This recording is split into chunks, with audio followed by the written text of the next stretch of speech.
Bueno, vamos a continuar desde donde habíamos dejado el- el otro día. Gracias, Chelo, por estas tan lindas canciones. La verdad que hablan el corazón. Eh, y se acuerdan que lo último que vimos el viernes pasado fue este tema de los 10 mandamientos y la ley que Dios entregó al pueblo a través de Moisés. Ahora quedamos ahí, ¿no? Como ya sabemos, esa ley fue quebrantada, porque habíamos visto que hace falta que te digan que no para que desees hacer algo. Cuando, cuando no te dicen no, uno tal vez nunca se le hubiese cruzado por la cabeza hacerlo, ¿no?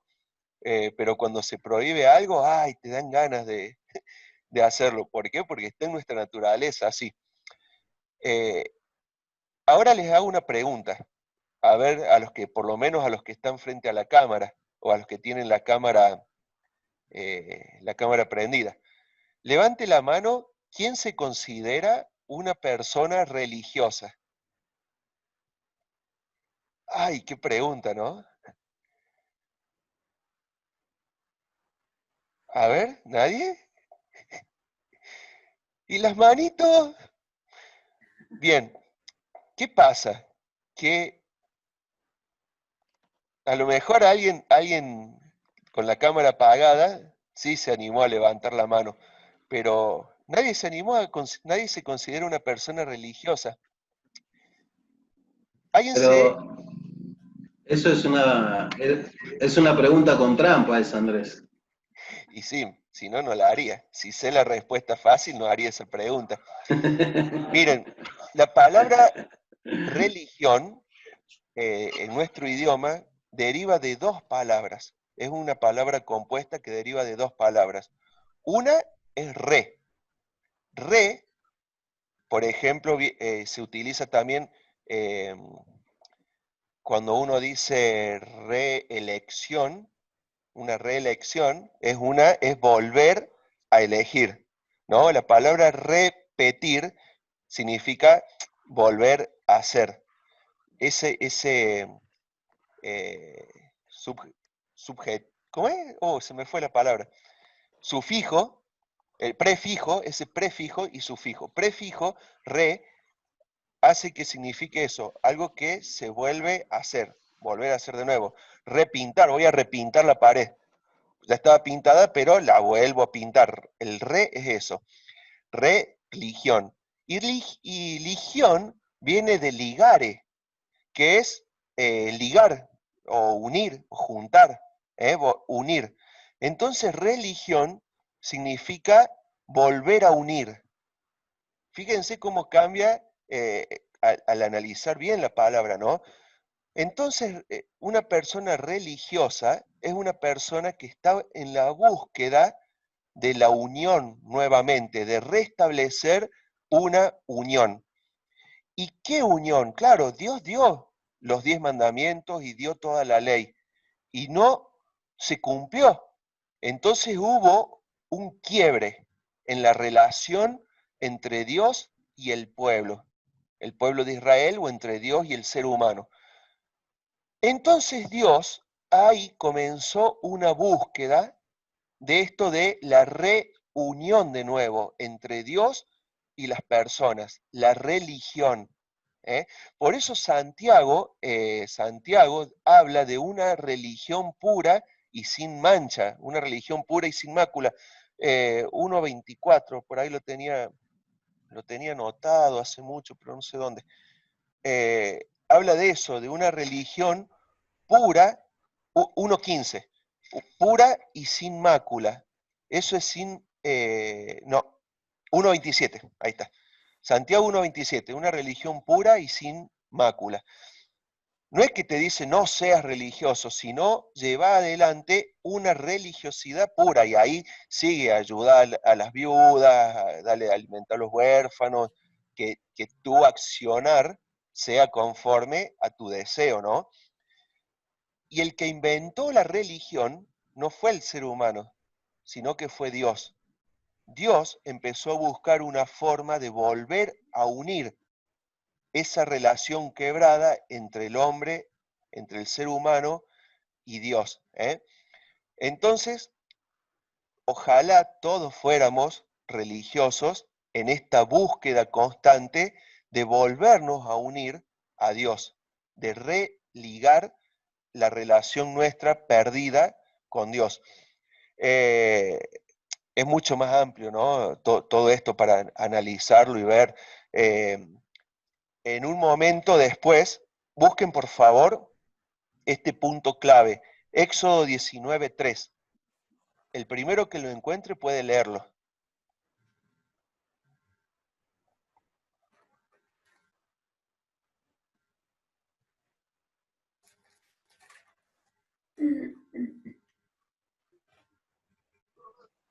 Y Moisés subió a Dios, y Jehová lo llamó desde el monte, diciendo: Así dirás a la casa de Jacob y anunciarás a los hijos de Israel. Bien. Y ahí Ah, ¿está empieza, ahí? sí, Sí. ahí empieza la ley. ¿Vieron? Ahora todos somos tecnológicos, ¿no? Y seguramente instalamos algún programa en la computadora o en el celular. Y antes de instalar, perdón, antes de instalar siempre aparece un cartelito que dice términos y condiciones, ¿no? Y uno tiene que, si quiere instalar el programito, uno tiene que aceptar. Uno no lee todo, vieron que aparece un montón de términos y condiciones para poder instalar. Yo creo que nadie se pone a leer todo, porque si no, no instalaría ni siquiera la Biblia en el celular por todas las cosas que dicen. Entre eso está que no es culpa del programa si se rompe el teléfono, la computadora y un montón de cosas más que encima vienen en inglés, que, que no lo conocemos. Pero uno acepta los términos y condiciones, sin importar lo que sea, con tal de instalar el programa, uno acepta. ¿Qué es lo que pasó acá? Dios lo llamó a Moisés para darle los términos y condiciones de la unión de nuevo. Ustedes van a ser mi pueblo, pero estos son los términos y condiciones. ¿Y qué dijo el pueblo a una voz? Acepto, ¿no? Aceptar, aceptar, aceptar, aceptar, y Dios le entregó la ley. Obviamente no cumplieron nada. Y ahí se quebró este pacto. ¿Ah? Acá, en este versículo nace un pacto entre Dios y el pueblo de Israel. Y ese pacto nosotros lo podemos conocer como el Antiguo Testamento, fue quebrado. Entonces, esos términos y condiciones quedaron cancelados, quedaron anulados. Por eso hizo falta que Dios hiciera otro pacto y apareció un nuevo pacto o un nuevo testamento, en el cual son diferentes los términos y condiciones. Por eso nosotros es como que firmamos un nuevo pacto con Dios y apretamos el botón aceptar de este nuevo pacto. Por lo tanto, los términos y condiciones que son para nosotros que aceptamos el nuevo pacto, no son los mismos términos y condiciones que aceptaron en el otro pacto, porque ese pacto fue quebrado. ¿Se entiende o no? A nosotros nos rigen las condiciones del Nuevo Testamento, del nuevo pacto, no del antiguo pacto. Ahora espero que no quebrantemos también este nuevo pacto, como muchos sí lo quebrantan. Entonces nosotros ahora tenemos esta forma. Habíamos visto que Dios les entrega la ley, los 10 mandamientos, más toda la ley, los profetas, los salmos, que todo eso constituye el Antiguo Testamento, y no lo cumplen, no lo cumplen. Pecan. Pecar viene de errar en el blanco. La pifian. No cumplen ninguno de los mandamientos, ninguno del pacto, y el pacto se quiebra. Por lo tanto, entra el pecado en las vidas al desobedecer. Por lo tanto, pierden la relación con Dios. De ahí que viene la primera pregunta que vamos a analizar hoy. ¿Podía la gente del Antiguo Testamento librarse del pecado?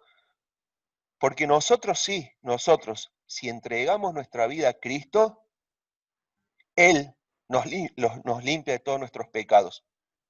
Pero Cristo no estaba en el Antiguo Testamento. o si estaba, no había muerto en la cruz para pagar los pecados. Entonces, la pregunta es esa, número 16. ¿Podía la gente del Antiguo Testamento librarse del pecado? ¿Qué opinan ustedes? No. No. Y sí, cumpliendo la ley de Dios. ¿O no? Cumpliendo No, la no ley de podía. Dios. A través de los mandamientos.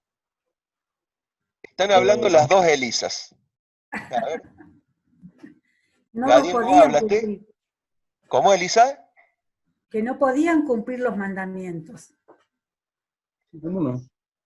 O sea, si cumplían todos los mandamientos, iban a ser Podían salvos, salvar. pero no podían cumplir los mandamientos, entonces no eran salvos. ¿Qué más? ¿Qué otra cosa opinan? Gadiel, Y vos, ellos los pecados se les redimían por medio de los sacrificios, iban al sumo sacerdote y él ofrecía los sacrificios para librarlos de los pecados. Esa era la forma que se usaba.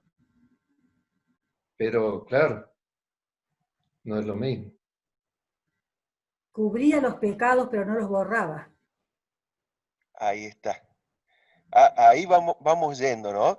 Hay una palabra que se usa en el Antiguo Testamento que no aparece en el Nuevo Testamento. No aparece con la misma palabra, obviamente, porque el Antiguo Testamento fue escrito en hebreo y el Nuevo Testamento en griego, en la mayoría, ¿no? Pero la palabra expiación es una palabra muy utilizada a través de los sacrificios, que significa justamente cubrir, ¿sí? Que significa cubrir. Es como que yo tengo una pared que está hermosa. Oh, yo terminé el otro día, ya hace un tiempo, ¿no? De arreglar la pared de una de las piezas de la habitación de una de las chicas, blanquita, inmaculada, jugando, ¡pum!, un patadón, así el hueco que quedó. Así el hueco que quedó. ¿Qué hice? Expiación.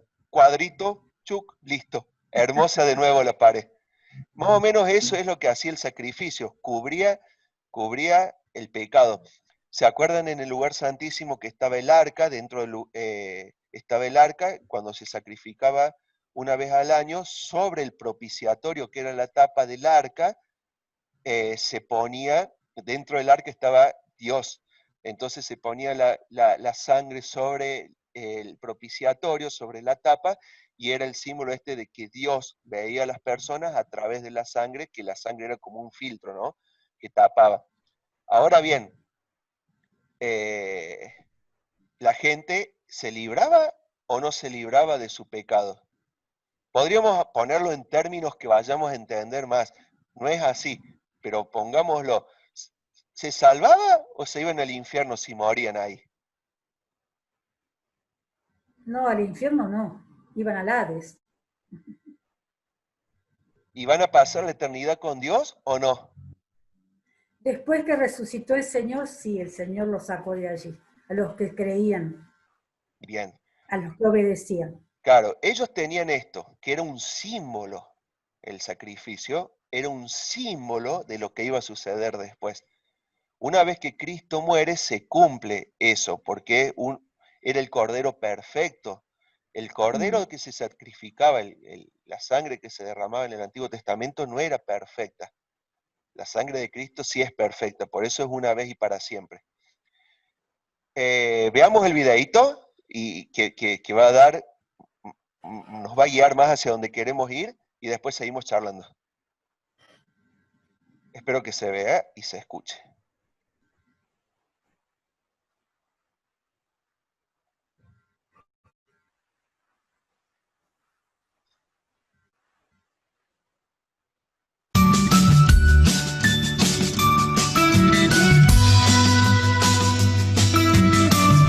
Podían hacerlo, pero era de manera temporal. Tenían que hacer una serie de sacrificios animales muy estrictos para cubrir sus pecados. Eso es lo que significa expiación. La sangre de todos esos animales expiaría sus pecados de manera temporal, y es por eso que necesitaban hacerlos continuamente. La imagen era grotesca. Cientos de miles de animales destazados. Toda la gente veía la sangre, la muerte, el olor, la horrenda imagen de todo eso y entenderían lo abominable que es el pecado a los ojos de Dios. Más adelante, Dios derramaría su ira en un último sacrificio, Jesús en la cruz. Y esta vez, su sangre cubre nuestros pecados permanentemente.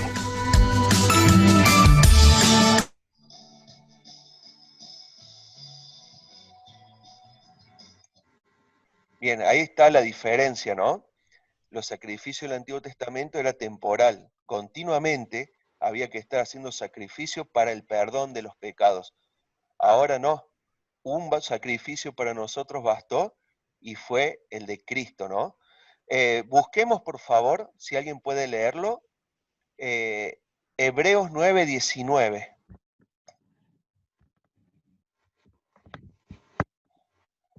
Hebreos 19, Hebreos 9, Hebreos 10, todo el libro de Hebreos en realidad, pero este capítulo principalmente nos hace entender bien Hebreos 9 y 10, este tema. El que lo tenga, por favor, que lo lea.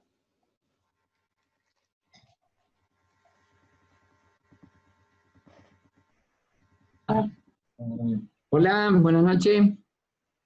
9:19 Hola, dice. Hola, Andrés. Hola a todos. Buenas noches. Dice, porque habiendo anunciado Moisés todos los mandamientos de la ley a todo el pueblo, tomó la sangre de los becerros y de los machos cabrios con agua, lana, escarlata e hisopo, y roció el mismo libro y también a todo el pueblo. hasta el 22, por favor. Diciendo, esta es la sangre del pacto que Dios os ha mandado. Y además de esto, roció también con la sangre el tabernáculo y todos los vasos del ministerio. Y casi todo es purificado, según la ley, con sangre. Y sin derramamiento de sangre no se hace remisión. Bien. ¿Se imaginan esa figura? Ese fue el sello del antiguo pacto, ¿no? Hagan esto, acá está la ley, acá está el templo, todo, como dice ahí en el capítulo, todo esto es figura de lo que hay en el cielo y de lo que va a venir después. Todo es figura. Pero se imaginan este buen hombre, barbudo, pelo blanco, 80 años, don Moisés, matando, haciendo sacrificio, derramando sangre y después mezclando la sangre con agua y tirándosela así a toda la gente ahí en la cara, y ahí estaba el pueblo, ¿no? Y a todo el pueblo le tiró sangre, y a todas las cosas que tenían, y que todo un enchastre de sangre. Bueno, porque era claro, sin que exista derramamiento de sangre, no puede haber perdón de pecados. El pecado se paga con sangre. El confrontar a Dios e ir en contra de Él se paga con sangre. Sabiendo eso, Cristo pagó el precio de nuestros pecados con su propia sangre, para que nosotros no tuviéramos que derramar nuestra sangre ni ningún otro animal. Cristo derramó su sangre y esa sangre es la que nos limpia de todos nuestros pecados.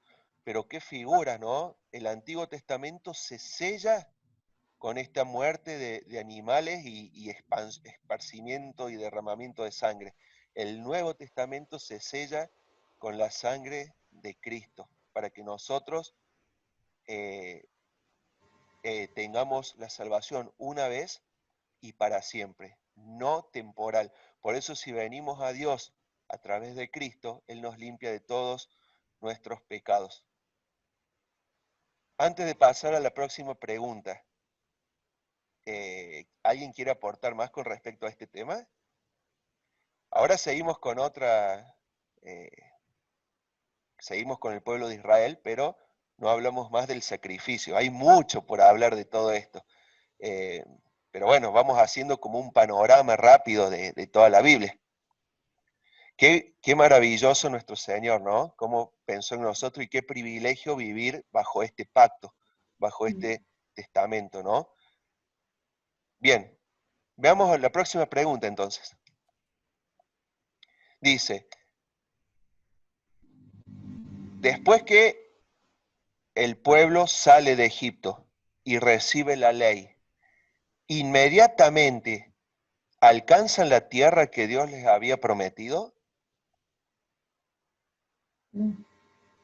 No, los tiene 40 años purificándolos. Bien, no llegan ahí en el momento. O sea, podrían haber llegado ahí en el momento, ¿no? Podrían haber entrado, apenas salieron de Egipto, caminaron un poquito, anduvieron un poco y podrían haber entrado a la tierra prometida, a los 80 años de Moisés. Andrés, ¿Cómo? no estaban preparados. Ellos estaban acostumbrados a la esclavitud, al sometimiento, a tener todo fácil, pero lamentablemente no estaban preparados para ir directamente a la tierra que les había prometido Dios. Entonces Dios los tuvo allí purificándolos, disciplinándolos, orientándolos a lo que era la obediencia, a vivir bajo las leyes y las pautas y los estatutos que ponía Dios. Ellos no estaban habituados a ese ritmo de vida. Entonces tenían que, y les llevó tiempo y murió toda la generación hasta llegar lo que necesitaban aprender a la tierra que les dio. Bien. ¿Qué opinan los demás? ¿Algo más para Por la sumar? dureza, Hay que aclarar solamente de que en realidad el pueblo llegó a la tierra prometida, llegó a las puertas, no entró, que es otra cosa, pero llegó. O sea, salieron del monte Sinaí, caminaron, viajaron y llegaron a las puertas de la tierra prometida. No entraron. Tuvieron miedo, enviaron los espías, los 12 espías, y bueno, todos conocemos la historia que se acobardaron, tuvieron miedo, incluso algunos hasta renegaron del viaje, porque le dijeron, hubiese sido mejor quedarnos en Egipto antes de morir acá en esta tierra. Entonces Dios se enojó tremendamente, porque estaban despreciando el don de Dios, porque esa tierra era el don de Dios, lo estaban despreciando. Por eso vino ese castigo tan duro de los 40 años, en el desierto, donde la generación que había salido de la tierra, o sea, de Egipto, no entró, sino la descendencia, los hijos, ellos sí fueron los que entraron. Bien. Leamos, por favor, Números capítulo 13. Esto nos va a dar como un mayor panorama de todo esto. Es increíble, ¿no? Dios les mandó que entraran directamente a la tierra. Dios les mandó que entraran directamente. ¿Qué dijeron ellos? Dijeron, no puede ser que mandemos primero a unos espías para ver por dónde vamos a entrar, para armar una estrategia, para armar un plan. Entonces Dios acepta ese pedido y dice, bueno, está bien, manden a 12 para organizarse y Dios les permite que manden 12. Pero Dios les había mandado que directamente entraran a esa tierra que Dios les había prometido. Y siempre que Dios mandaba algo, le desobedecían. También Dios les mandó que los aniquilaran a todos, que no dejaran a nadie en pie, porque eran pueblos volcados terriblemente al mal. No había ni uno que se pudiera salvar, nada bueno. Y sin embargo, dejaron que algunas tribus, algunos pueblos vivieran, y son los que después hacen alianzas con Salomón, que cada uno de los pueblos, como para asegurarse, le mandan un par de esposas, y Salomón, para lograr la paz, acepta esas esposas y llegó a tener 900 mujeres, o 1000 mujeres, no sé, aceptando esas alianzas. pero con cada mujer venía un ídolo, venía la idolatría, y ahí el pueblo cayó. Bueno, no, pero ya me estoy adelantando un poco. Deuteronomio capítulo 1, versículo 22, no lo busquen, se los leo yo, dice, Dios les está hablando y les dice, vinisteis a mí, todos vosotros, y dijiste, enviemos varones delante de nosotros que nos reconozcan la tierra. Ahí está Deuteronomio 1, 22, el pedido del pueblo de que manden los espías. Y después viene esto que leemos ahora, Números capítulo 13, versículo 1. ¿Quién lo tiene? 1, 2 y 3. Por el tiempo en que el Señor habló a Moisés en el monte Sinaí, los descendientes de Aarón y de Moisés eran estos. Los hijos de Aarón, Nadab, que era el mayor, Abiú, Eleazar e Itamar. ¿Hasta ahí me dijiste? ¿Sigo? Números 13, 1, Ah, 2 y 3. Espera, disculpa. Ah, ¿13 cuánto? 13. ¿13 cuánto? 1, 2 y 3.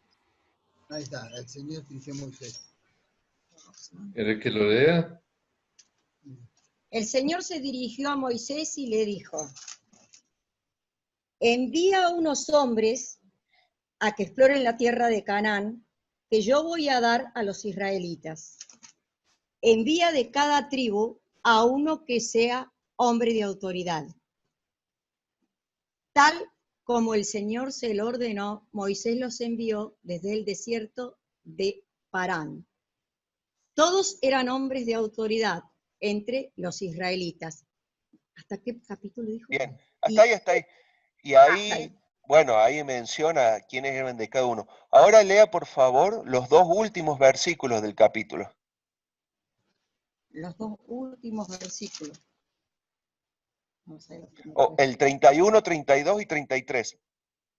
Sí, 31, 32 y 33. Ahí voy. Pero los que habían ido con él respondieron, no podemos atacar a esa gente, ellos son más fuertes que nosotros. Y se pusieron a decir a los israelitas que el país que había ido a explorar era muy malo, decían. La tierra que fuimos a explorar mata a la gente que vive con ella, y todos los hombres que vimos allá eran enormes. Vimos también a los gigantes y a los descendientes de Anak. Al lado de ellos nos sentimos como langostas, y así nos miraban ellos también. Bien. Ahí está la fe, ¿no? De los 12 espías que fueron, solo 2, que fueron Josué y Caleb, dijeron, sí, vamos, si Dios está con nosotros, ¿quién va a estar contra nosotros? Allá vamos, ataquemos y Dios nos va a ayudar porque Él nos manda. Y los otros 10 que dijeron, no, hay nefilim, hay gigantes, somos como langosta delante de ellos y son muchos y ciudades fortificadas y bueno, todo eso. Claro, 10 contra 2. Y por ahí nosotros seguimos eligiendo las mayorías, ¿no? A ver, veamos, elijamos lo que la mayoría quiere. ¿Y quién dice que la mayoría siempre quiere lo mejor? Cuidado con eso, ¿eh? Cuidado con eso. Muchas veces nosotros, y bueno, si los demás quieren, vamos. No, porque los que hicieron diferencia en la historia no fueron las mayorías, fueron las minorías. Y dice otra cosa, ¿verdad? ¿Y entienden? Los que marcaron diferencia siempre fue el Pablo, que estuvo solo predicando por medio mundo, fue el Josué y el Caleb que dijeron, Dios nos va a ayudar, y no el resto. Esos marcaron la diferencia. Un Gedeón que se levantó, un Sansón, ¿eh? Bueno, da para hablar mucho también con respecto a lo que la mayoría quiere, pero el pueblo le creyó a los 10. El versículo, fíjense, el capítulo 14, el primer versículo dice, entonces toda la congregación grita. ¿Querés leer vos, Pa? El 1, 2 y 3.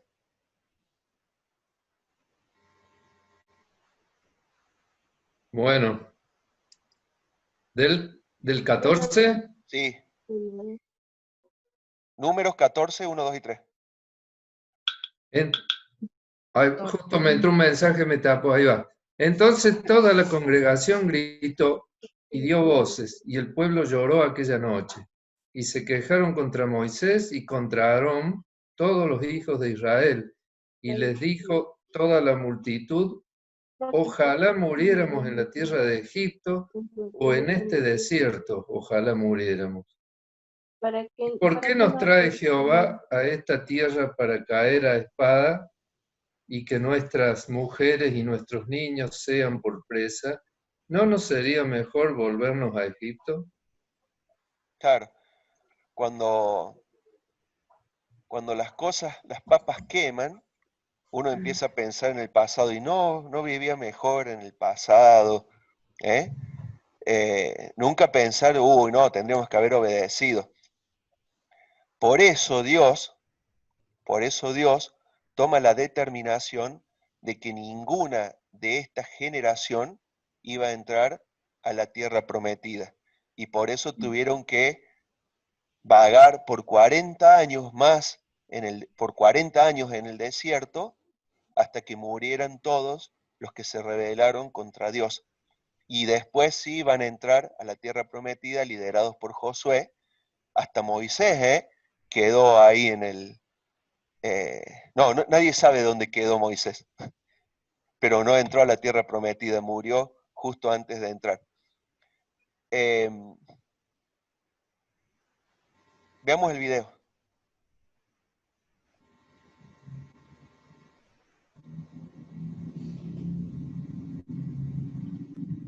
Uy, esperen que se me perdió.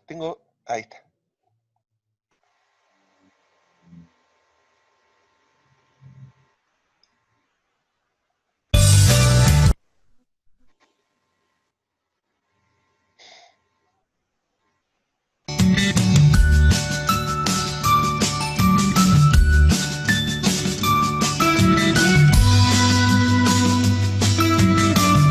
Sí llegaron, pero cuando estuvieron en la frontera de la tierra que Dios había dicho que les daría, se asustaron y desconfiaron de Dios, pues los habitantes de la tierra eran guerreros fuertes y les dio miedo. 12 espías fueron, y 2 de ellos reportaron que la tierra era todo lo que Dios les había dicho. Grandes frutos, una tierra fértil, todo precioso. Vayamos y tomémosla como Dios nos ha mandado, dijeron. Pero los otros 10 espías pensaron que morirían en el intento y no obedecieron a Dios. De hecho, convencieron al pueblo a retirarse y Dios castigó su incredulidad. Andarían vagando por el desierto durante 40 años. Sus hijos entrarían en la tierra prometida, pero ellos no.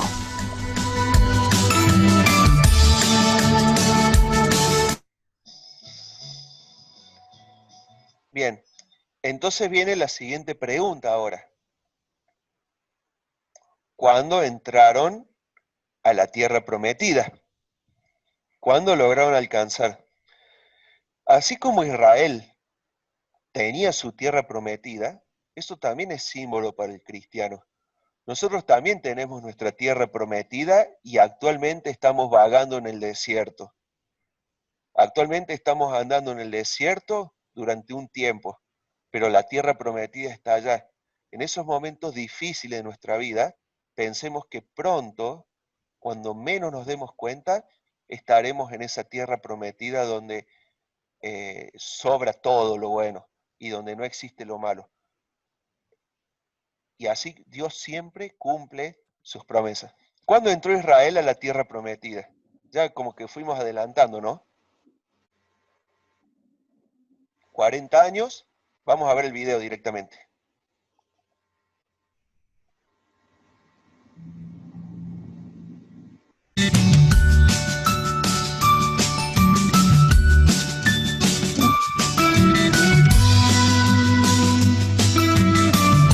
Una vez que toda la generación incrédula falleció en el desierto, al término de los 40 años que Dios había dicho, el pueblo entró en la tierra. Dios mostró su poder una y otra vez y entraron dirigidos por Josué. Dios les mandó que aniquilaran a todas las naciones perversas que estaban en esa tierra. Era el juicio de Dios sobre aquellas naciones y no que Dios estuviera matándolos a todos para darle la tierra a Israel. El problema fue que Israel desobedeció el mandamiento de Dios y le perdonó la vida a algunos de los pueblos, lo que más tarde los arrastraría a la idolatría y abandonar a Dios. Y esto trajo gran dolor a toda la nación.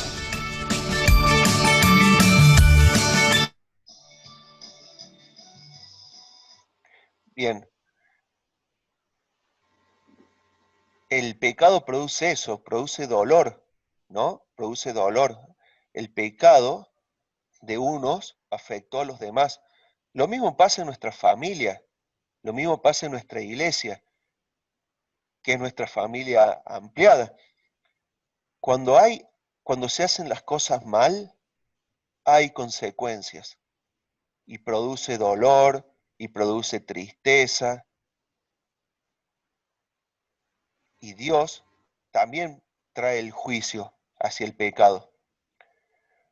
Si nosotros lo tomamos a Cristo como nuestro Salvador, el juicio a nuestro pecado fue sobre Él y no sobre nosotros.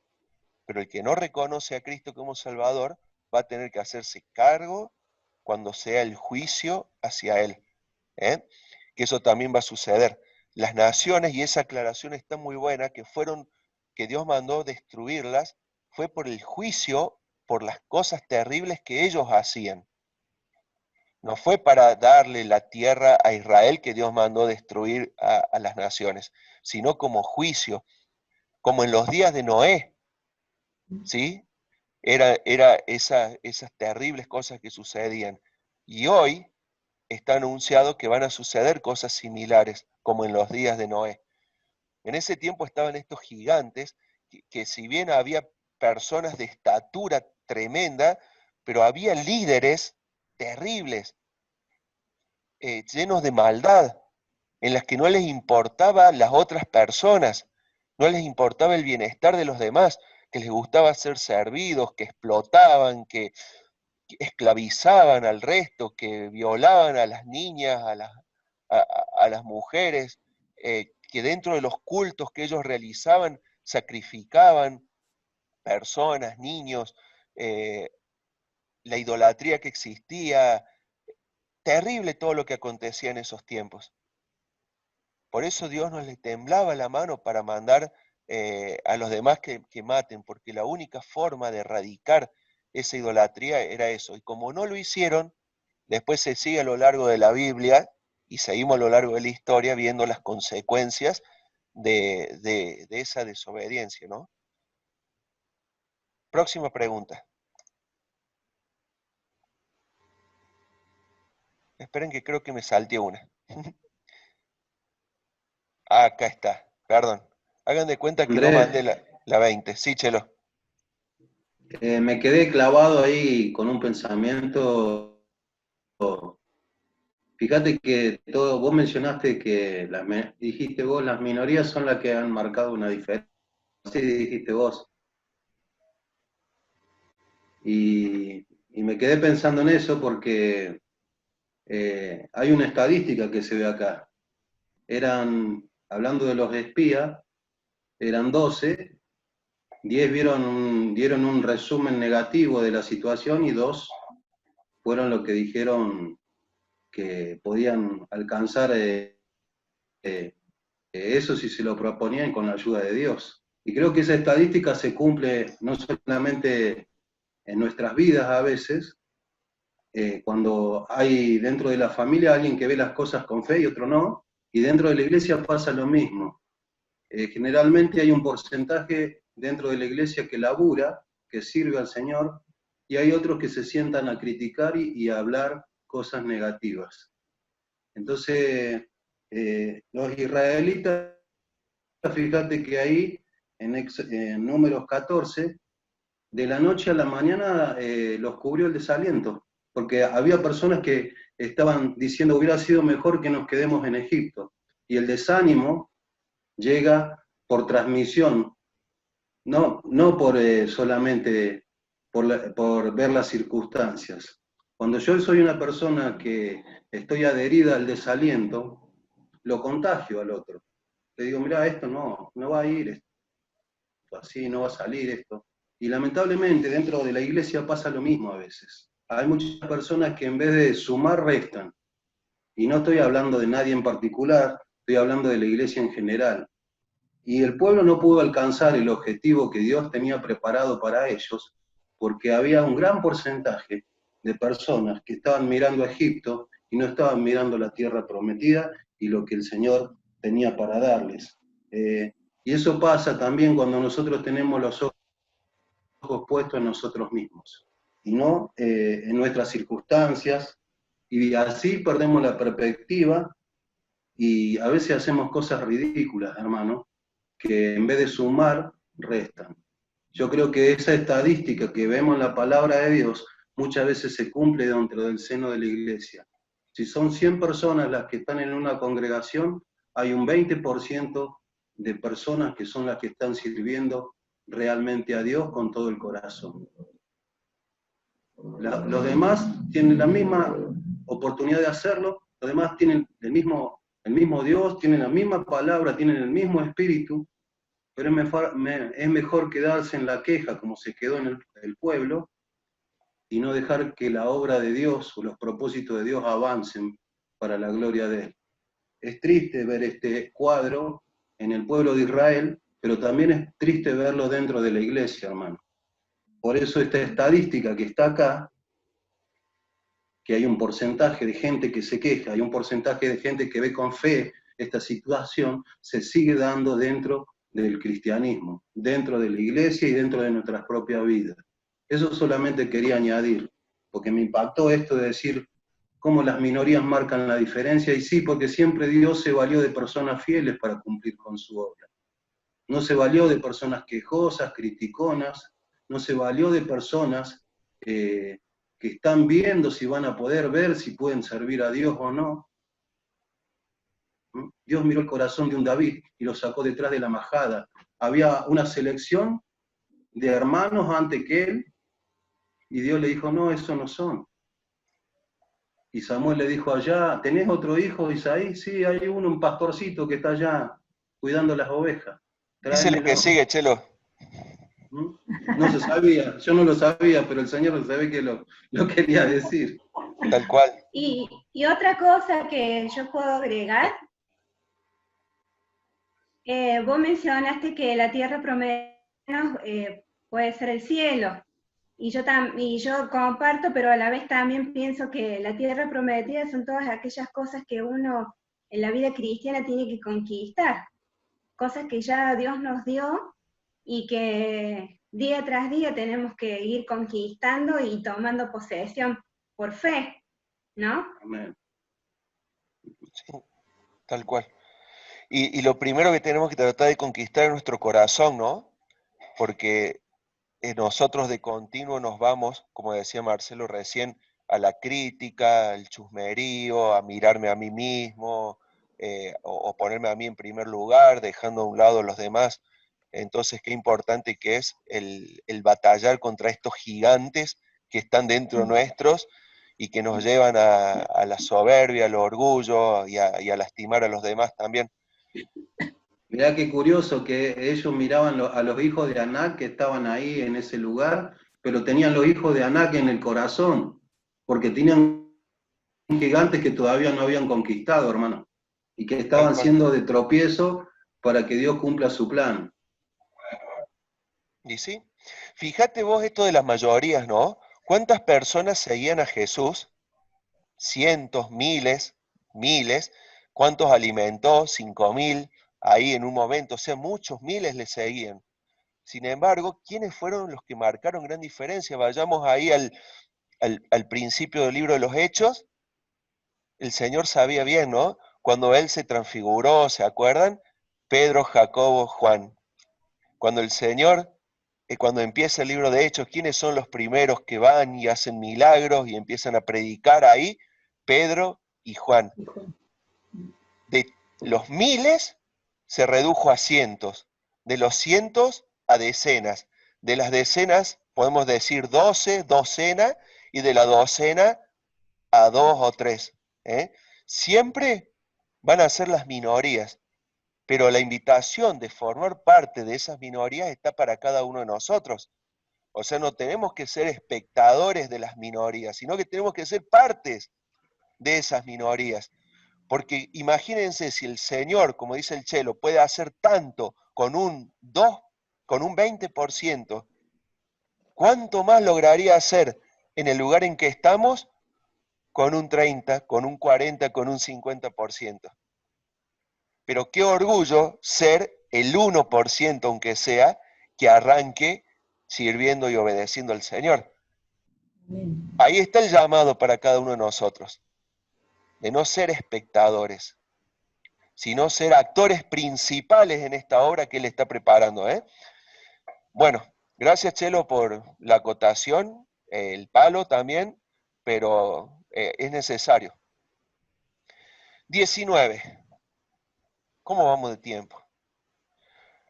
Y no podemos simplemente seguir nuestro impulso. Hoy se habla mucho de eso, ¿no? Y si no puedo hacer lo que a mí me parece que está bien y dejar que el resto haga cada uno lo que le parece bien a esa persona, ¿qué opinan ustedes? O sea, ya saben, los que conocen algo de la Biblia, ya saben hacia dónde nos vamos acercando, ¿no? En este recorrido que vamos haciendo. Sí, el pueblo de Israel entró a la tierra prometida, conquistó, pero viene esta pregunta, ¿y ahora qué? ¿Qué les parece esto? Yo siento que a Dios tengo que adorarlo de esta forma. Yo siento que a Dios tengo que obedecerle y hacer esto. Bien, si vos lo querés adorar de esa forma, adoralo. Yo siento que tengo que adorarlo de esta otra forma. ¿Qué les parece a ustedes? ¿Se puede Cada uno hace lo que bien le parece. Tal cual. En un momento el pueblo de Israel dice que cada uno hacía lo que quería. Bien. ¿Y está bien eso? ¿Ustedes qué opinan? No. Bien, porque Dios nos manda a llevar una religión, ¿no? Pero no cada uno su religión. Por eso nadie quiso levantar las manos al principio, porque cada uno busca su forma de conectarse con Dios. Sin embargo, Dios nos dice, no, chiquito o no, chiquita, hay una sola forma de conectarse conmigo, de reconectarse conmigo. Y es a través de la verdad. Y la verdad, por más que los filósofos, no voy a hablar mal de los psicólogos, porque me parece que andaba una psicóloga por ahí dando vueltas. No, los sentimientos son engañosos, Andrés. Tal cual, tal cual. Por ahí que algunos pueden decir, no, la verdad depende de quién la... No, hay una sola verdad. Y la palabra... Vos mencionaste Sí, Chelo. Vos mencionaste al principio... no, porque no te escucho bien, se pierde No, vos mencionaste Santiago capítulo 1, versículo 27, y si vos leés los versículos anteriores, viene hablando de que ahí dice que la religión sin mácula y sin mancha tiene que ver con obedecer la palabra de Dios. La verdad. Sea, está ligada a eso. O sea, si yo no obedezco la palabra de Dios, sí me convierto en un religioso. Esa es la diferencia. Por eso yo no quise levantar la mano, porque creo que tiene que ver con la condición de cada corazón. Entonces uno sabe si está obedeciendo a Dios o no. Uno sabe si está siendo religioso o no. Yo te voy a decir algo. Todo el mundo, todas las personas del mundo son religiosas. Porque todos somos religiosos, porque cada uno está buscando de conectarse con Dios, o lo que algunos consideran su Dios u otro Dios, ¿sí? Todo el mundo está tratando de conectarse, incluyéndonos a nosotros. Yo día a día busco conectarme mejor, reconectarme mejor con Dios. Todo el mundo. El tema es que hay una sola verdad. La cosa es encontrar la verdad. Que el pueblo de Israel no pudo seguir ese pacto y nosotros por ahí nos cuesta seguir ese pacto también. Vamos a ver qué dice. Sí, por favor.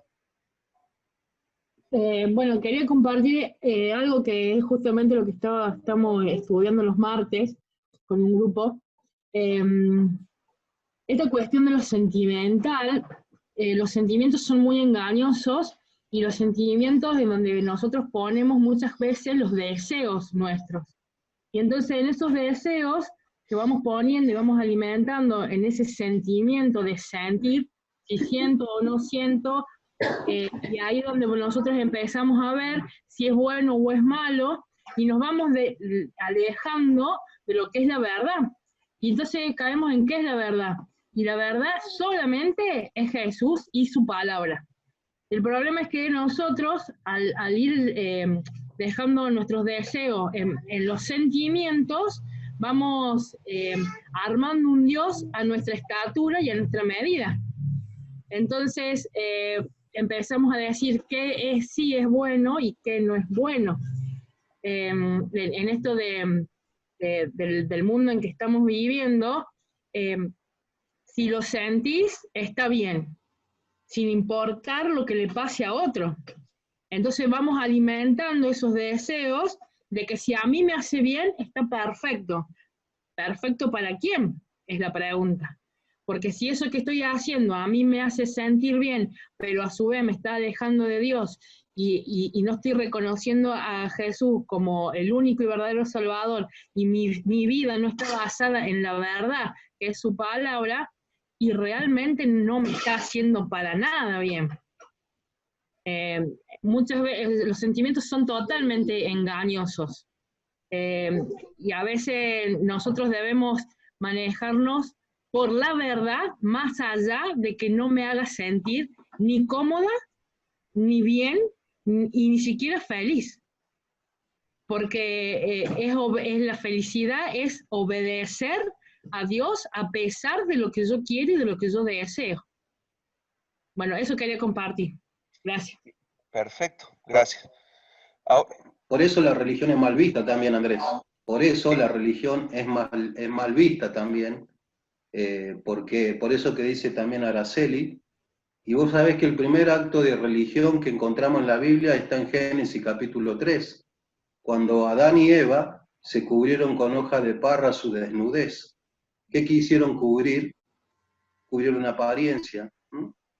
Y lamentablemente la religión, o sea, nuestra religión, no la que está acá mencionando Santiago, hace eso. Hace que nosotros mostremos una parte nuestra que queremos que los demás vean, pero en realidad estamos cubriendo esas hojas de parra, por decirlo así, que están ocultas, pero no a los ojos de Dios, sí a los ojos de los demás. Y eso es un acto de religión también.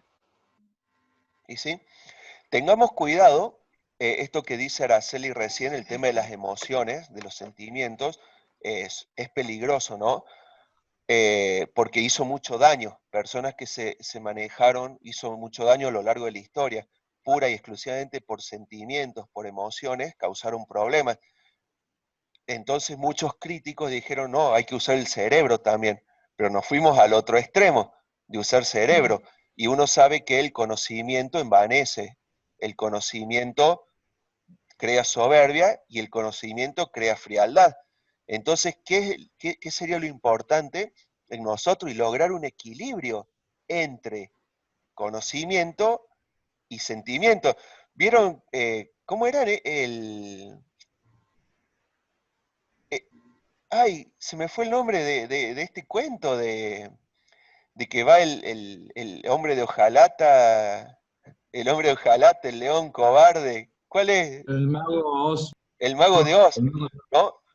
Nos transformamos en un robot que no tiene sentimientos, o nos transformamos en un león que tiene cerebro, pero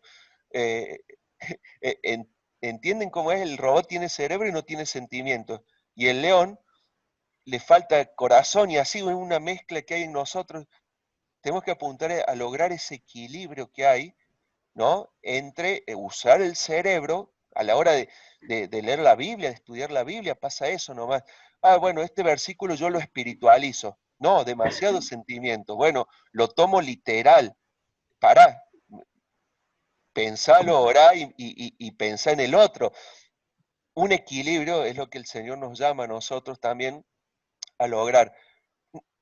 No están malas las emociones, bien encaminadas, no está mal el conocimiento bien encaminado, pero nunca una tiene que tapar a la otra. Tiene que lograr un perfecto equilibrio en nuestras vidas.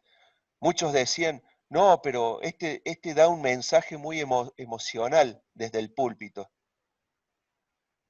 Y si la Biblia también nos lleva a nuestras emociones.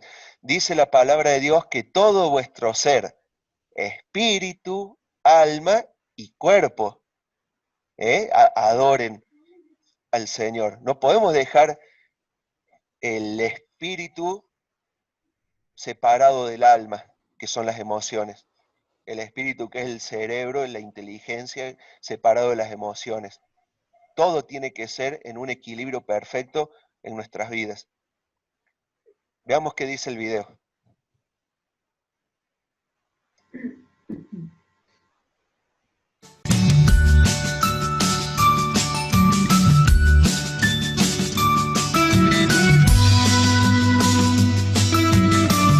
Bueno, eso es exactamente lo que la gente de Israel hizo una vez que entraron en la tierra prometida. Como no tenían un rey humano y se habían alejado de su rey celestial, cada quien hacía lo que bien le parecía, y esto los llevó en una espiral en bajada en el que pecarían contra Dios, habría juicio sobre la nación, una gran opresión. La gente entonces clamaría a su Dios y Dios, en su misericordia, levantaría un libertador, un juez. Pero con el tiempo el ciclo se repetía una y otra vez. Su problema fue no reconocer a Dios como el Rey de Reyes, y debemos dejar que Él gobierne en nuestras vidas y en su mundo.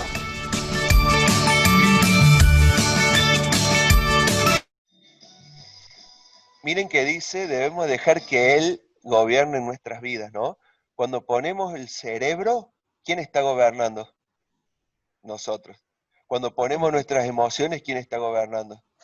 Nosotros. Siendo que nosotros debemos dejar que el Señor moldee, maneje y obre en nuestras vidas, y ahí todo cambia, ¿no? Cada uno hacía lo que bien les parecía. ¿Quién busca, por favor, alguien que empiece su nombre con una vocal? Que lea Deuteronomio 12:8. Y alguien que empiece su nombre con una consonante, que lea Jueces 21:25. Deuteronomio 12:8. ¿Quién lo buscó? Alguien que empiece con vocal. Ahí está, Elisa. No haréis como todo lo que hacemos nosotros aquí ahora, cada uno lo que bien le parece. Ahí Moisés les estaba diciendo, tienen una nueva oportunidad ahora que van a entrar a la tierra prometida. No hagan cada uno lo que quiera. No haga cada uno lo que quiera. Bueno, lástima que no lo escucharon. ¿Quién tiene 21:25 de Jueces?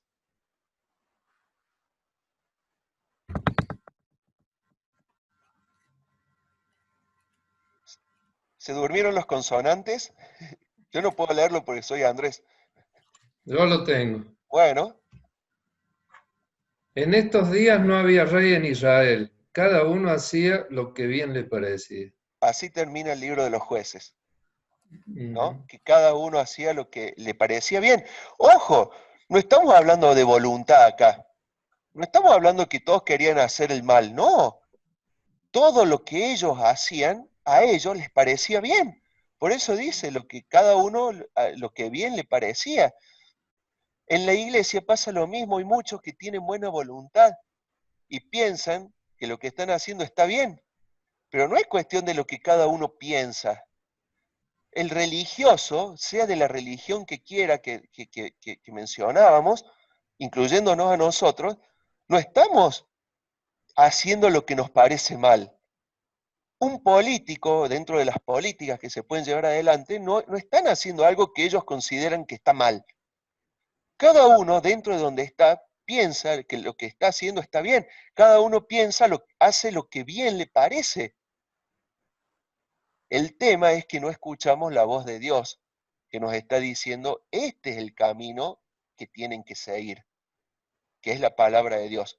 Entonces entran a sumarle otras cosas, dejando a un lado la Biblia, le suman preceptos, mandamientos, cargas, ¿no? Como los escriben los fariseos, ponen cargas extras, entonces se desvían del camino.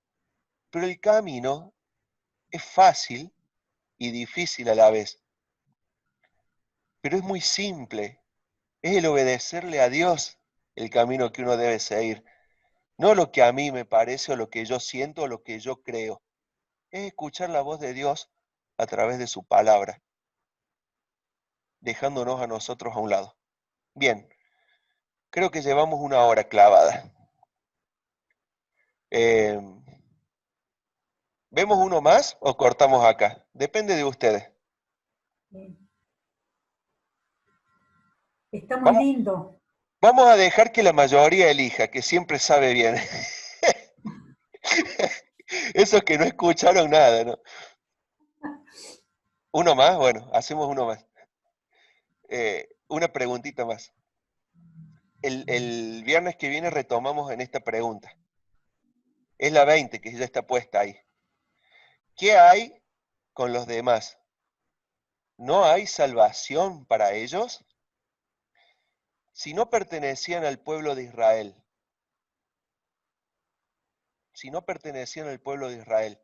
no tenían forma de hacer los sacrificios, no podían ser salvos, no podían conocer a Dios, estaban destinados al azufre y fuego, ¿o había algo más? ¿Qué opinan ustedes? Sí podían los otros pueblos, pero cumpliendo lo que Dios le había mandado a los judíos. Este es el contrato, este es el pacto, estos son los términos y condiciones, si ustedes lo aceptan, pueden formar parte, ¿verdad? Claro. Bien. Que no sería así. Porque sería Jehová, Dios, para nosotros, hizo un pacto con Abraham y su descendencia, que sería todo el pueblo hebreo, o sea, Moisés, Josué y todos sus descendientes, que solamente su generación sería salvo. O sea, solamente vendría siendo los hebreos salvo. Y por eso es cuando Jesús baja acá a la tierra y rompe ese pacto, muriendo él en la cruz, y así nosotros los gentiles también teníamos salvación. Por eso no podía ser nadie más salvo. ¿Y los gentiles de antes, que serían los que estaban alrededor del pueblo de Israel, no podían ser salvos? Fíjense, bueno, fíjense los libros como los venimos viendo, ¿no? Viéndolo Moisés, veníamos viendo Levítico, Número, Deuteronomio. Ahí termina Moisés, empieza Josué, ¿no? Pasamos por Josué, pasamos por Jueces y llegamos ahora a un libro que lleva el nombre de una mujer, que es uno de los 2 libros que tiene el nombre de Moabita. Era una moabita. uno de los... Rahab, la ramera. Bien. No le digamos están así. en la genealogía de Jesús. Cuando la conozcamos allá en el cielo, no le vayamos a decir, che, vos sos Rahab la ramera, ya no queda bien. Más vale le digamos, vos sos Rahab la que cobijó a los israelitas en su casa, ¿no? Porque va a quedar medio feo. Pero ella va a estar ahí. Ella era gentil, de uno de los pueblos enemigos de Dios, enemigo de Israel, y sin embargo va a estar ahí y forman parte, como dice el Chelo, de la genealogía. Rahab era una descendiente de los peores enemigos del pueblo de Israel, que eran los moabitas, y es más, Ruth, la moabita. Y acá aparece una palabra hermosa, preciosa. Y esto habla de las posibilidades, de la misericordia de Dios también, que justamente permitía a que cualquiera que confiara en la sangre derramada pudiera ser salvos, ¿sí? Y cualquiera que fuera, que ¿Cuál es la palabra clave del libro de Ruth? ¿Se acuerdan? Una palabra que sobresale a todas. Redimir. El redimir, la redención, ¿sí? Veamos el video.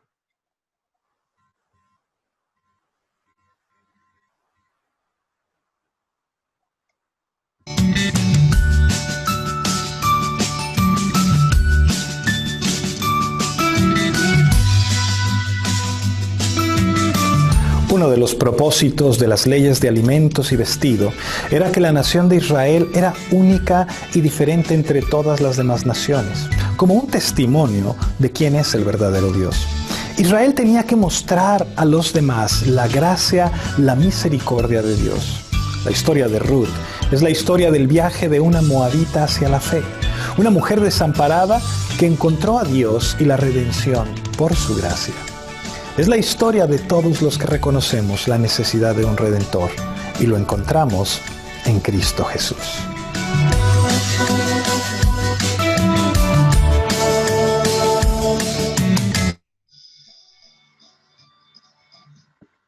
La historia de Ruth es una de las historias más maravillosas que encontramos dentro de la Biblia, y justamente por eso, porque nos muestra lo que es la redención. ¿Se acuerdan que ella había enviudado y según las leyes judías, las leyes israelitas,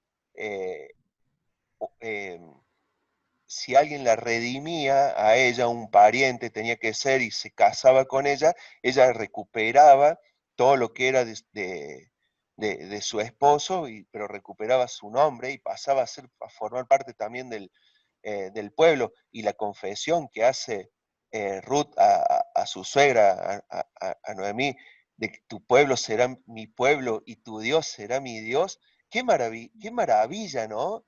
Esa declaración de fe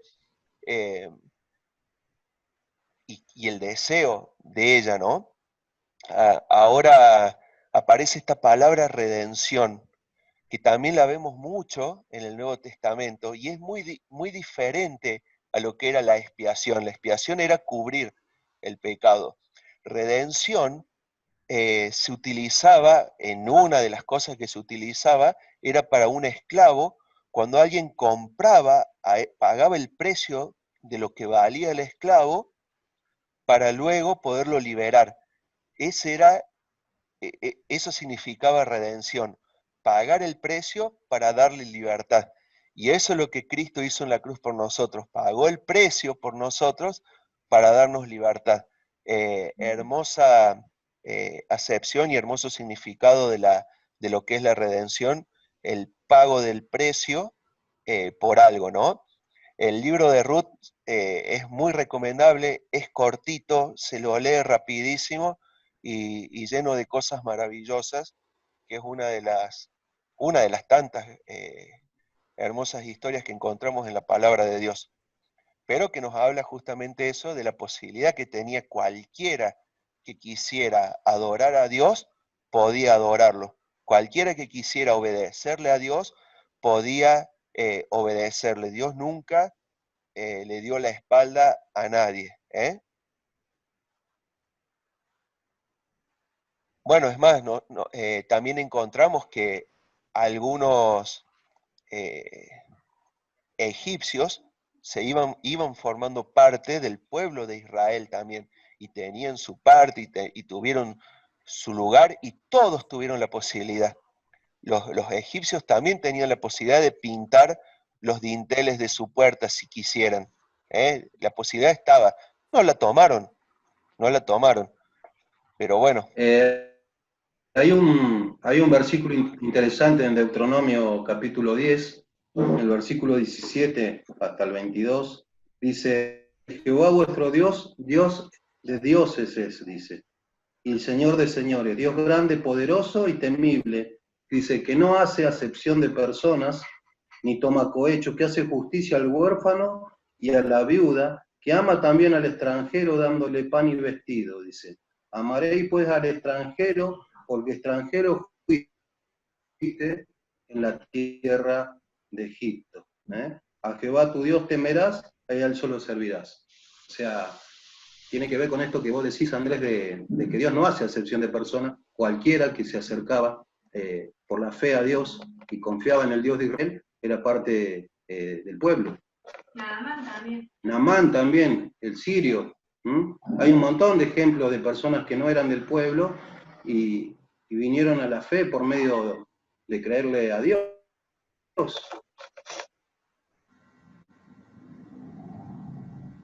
Tal cual. Bueno, creo que el tiempo ya pasó de más por mucho, así que vamos a dejar acá nomás. Seguiremos viendo la próxima a partir del 21, que ya vamos a adentrarnos más en lo que es la historia de los reyes de la Biblia. Empezaremos con Saúl, seguiremos con David, y todos, fíjense que en cada uno de los videos que vamos viendo, cada uno de los pasajes que vamos viendo, apuntan hacia un solo lugar, apuntan hacia Jesucristo, porque todo era figura de Él, y después de Él ya es cumplimiento en Él. Qué maravillosa que es la palabra. Por eso está buenísimo ir viendo, aunque sea desde muy arriba, todo este panorama bíblico, ir tocando de oído nomás cada una de estas historias, pero así vamos entendiendo la mente de Dios, la obra de Dios, principalmente la obra de Cristo, y el privilegio nuestro de formar parte y de ser hechos hijos de Dios. No sé si quieren aportar algo más, algo que les haya quedado. Recuerden que pueden hacer cualquier pregunta, agregar cualquier pregunta si queda alguna duda, cualquier aporte también.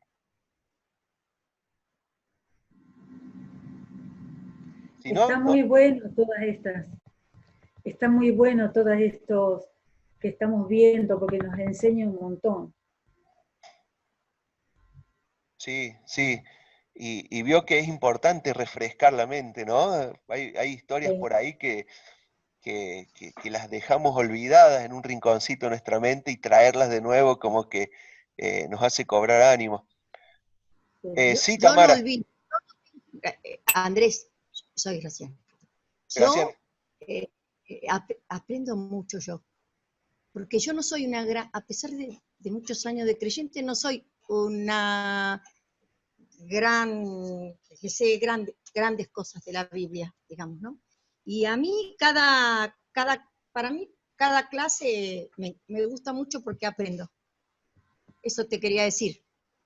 Bueno, todos aprendemos de todos, ¿vio? Que entre los aportes que hacemos entre todos aprendemos mucho, la verdad que sí.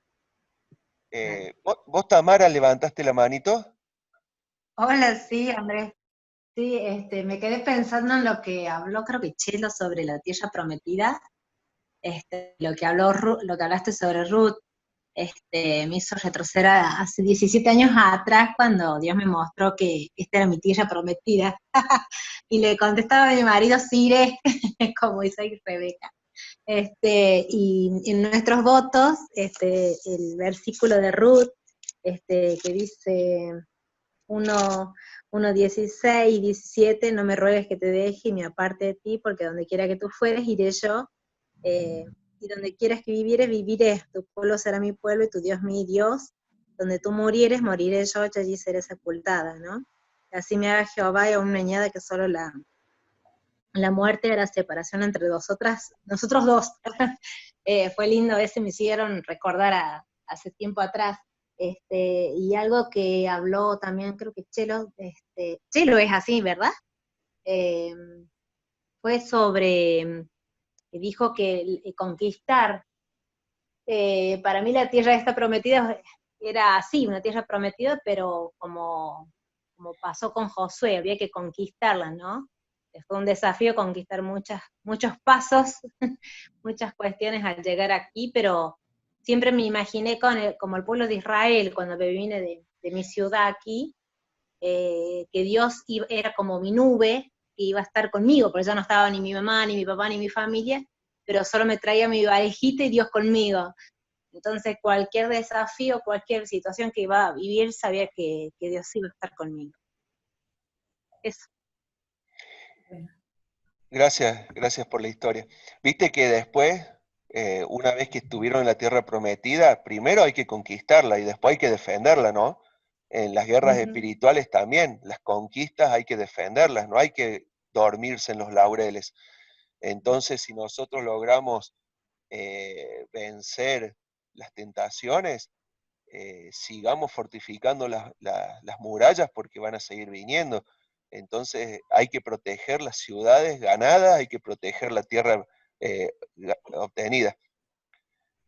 Hay otra manito ahí levantada. Gadiel, no sé si es Gadiel, Alejandro, Araceli. No, Araceli no, porque está en la otra pantalla. Soy yo. Ah, es Araceli, mira. Copó toda la pantalla, ambas pantallas. Vigilado. Algo que quería, me quedé con algo que guardado cuando hablamos de la democracia, de la mayoría. ¿Viste? Cuando que solamente dos,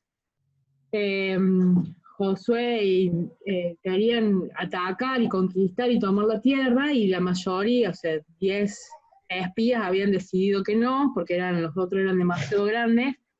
Después también se puede ver en la historia de Israel, cuando desde David, Salomón, cuando ellos están siguiendo las órdenes de Dios y están sujetos a su palabra, Israel no vivía en democracia, sino que vivía en una teocracia. Y a veces nosotros caemos en esto, en de buscar la democracia, o lo que la mayoría decida, esta forma como nosotros estamos ya habituados a vivir, bueno, lo que decida la mayoría, sin a veces tener en cuenta qué es lo que dice la palabra y buscar en oración qué es lo que Dios tiene preparado. Nosotros, por ejemplo, en familia tomamos muchas veces las decisiones y después de tiempo de oración y cuando son decisiones que le hemos tomado basados en la palabra y que Dios nos ha confirmado, nunca pasa nada. Pero cuando nosotros tomamos decisiones por una cuestión de sentimientos a veces, y son a veces muchas cosas difíciles, nos pueden llegar a pasar.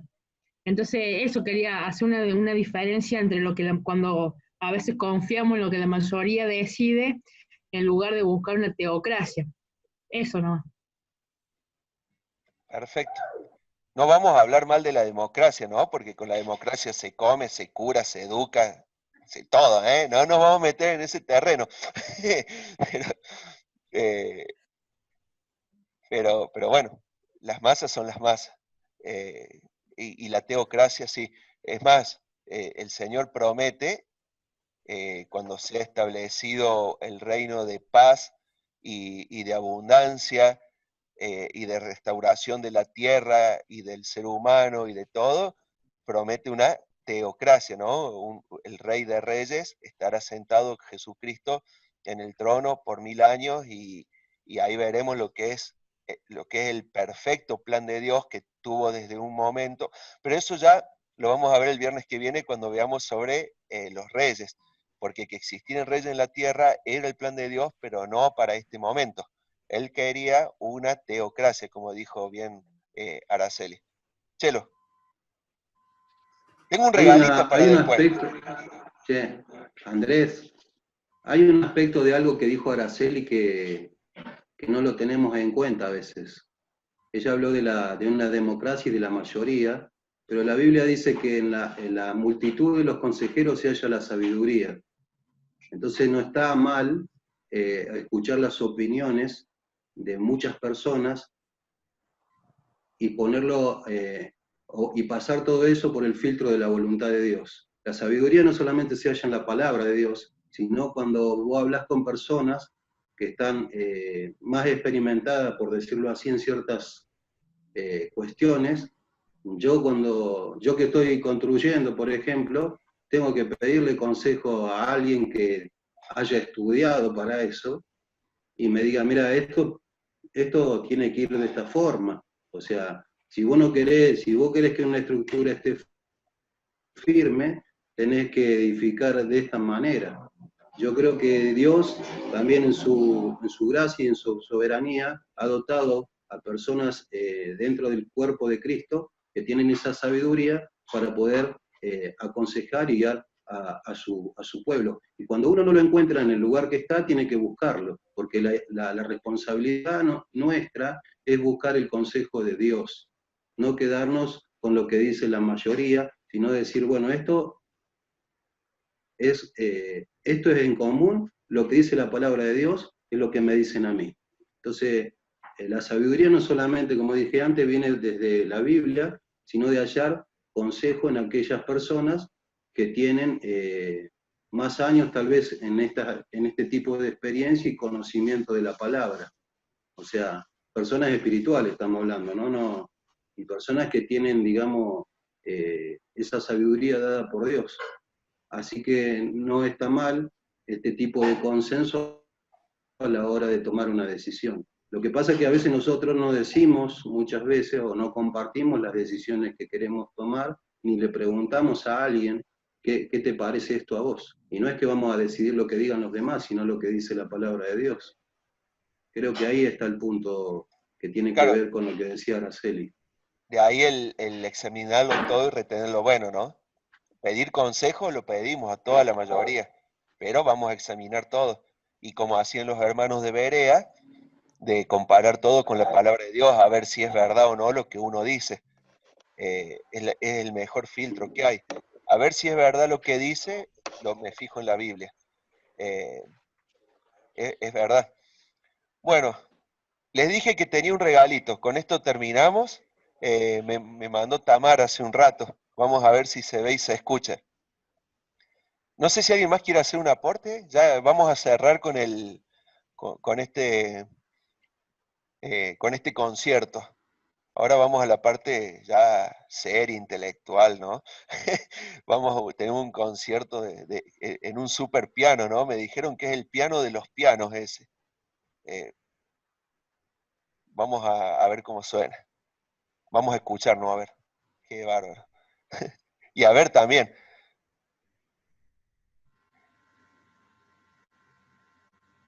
Denme un segundo.